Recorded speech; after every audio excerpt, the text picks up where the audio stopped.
শীত চলে যাচ্ছে, রোজাও চলে আসছে, এজন্য পিঠা খাওয়ার সময়ও সঠিক সময়টা চলে যাচ্ছে। তাই বাচ্চাদের জন্য ঘরেই বানিয়ে নিলাম। এই পিঠাটা খুব সহজে বানানো যায়। 2 কাপ চাউলের গুঁড়ার সঙ্গে 1 কাপ ময়দা দিয়েছি, কুসুম গরম পানি দিয়ে, একটু হালকা লবণ দিয়ে।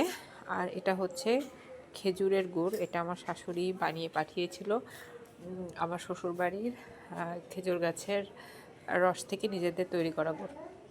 এই জন্য স্মেলটা অনেক ভালো ছিল। হালকা কুসুম গরম পানি, যেটা হাতে সহ্য করা যায়। আসলে এই পিঠাটা বানানো নির্ভর করে মাখানোর উপর। যত ভালোভাবে মাখানো যাবে, যত সুন্দর করে মাখানো যাবে, ঠিক ততটাই পিঠাটা ফুলকো হবে। আমাদের অনেকেরই পিঠা ফোলে না, এটা হচ্ছে না ফোলার জন্য কারণ।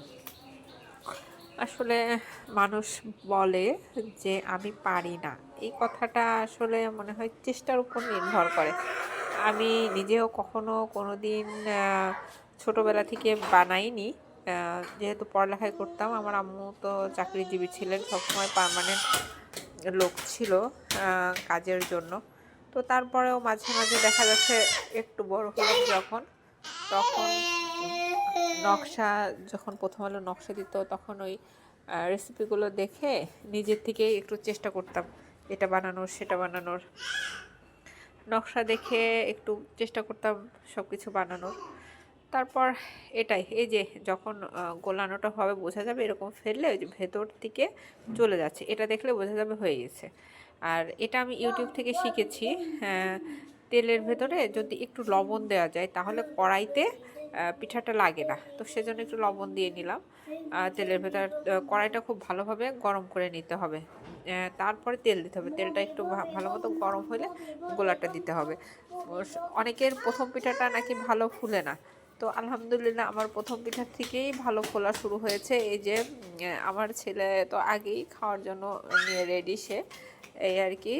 তো বাচ্চারা, আমি রান্নাঘরে আসলে ওরা আসলে রেডি হয়ে যায় খাবার জন্য। সবারই আসলে মায়ের হাতের জিনিস সবার কাছেই প্রিয়, আর আমিও আমার বাচ্চাদের জন্য চাই সব সময় নিজের হাতে তৈরি করে দিতে, যাতে স্বাস্থ্যসম্মত হয়। এই তো আমি সবসময় সানফ্লাওয়ার অয়েল দিয়ে চেষ্টা করি ভাজার, এবং ওই ভাজির তেলটা পুনরায় আর ব্যবহার না করা ভাজার জন্য। দেখা যাচ্ছে ওইটা তরকারি কিংবা অন্য কিছুতে আমি ওইটা আগেই খেয়ে ফেলি, যে আবার রেখে দেবো, আবার ওইটাতে ভাজবো, ওই কাজটা আমি করি না। কারণ আসলে তেল যত পুরানো হয় ততই সেটা ক্ষতিকর হয়। দোকানেরগুলো এই জন্যই আরও বেশি ক্ষতিকর। আর দুধে, আর আমি হচ্ছে দুধ দিয়ে গোলাটা গুলিয়েছি। যখন ওই যে কুসুম গরম পানির ভেতরে একটু হচ্ছে গরুর জ্বালানো দুধ ছিল ফ্রিজে, ওটা দিয়ে দিয়েছি। দুধ, এই যে দুধটা আর হচ্ছে ইয়া দিয়ে গোলালে গোলাটা অনেক ভালো লাগে আর কি, পিঠাটা অনেক ভালো লাগে খেতে।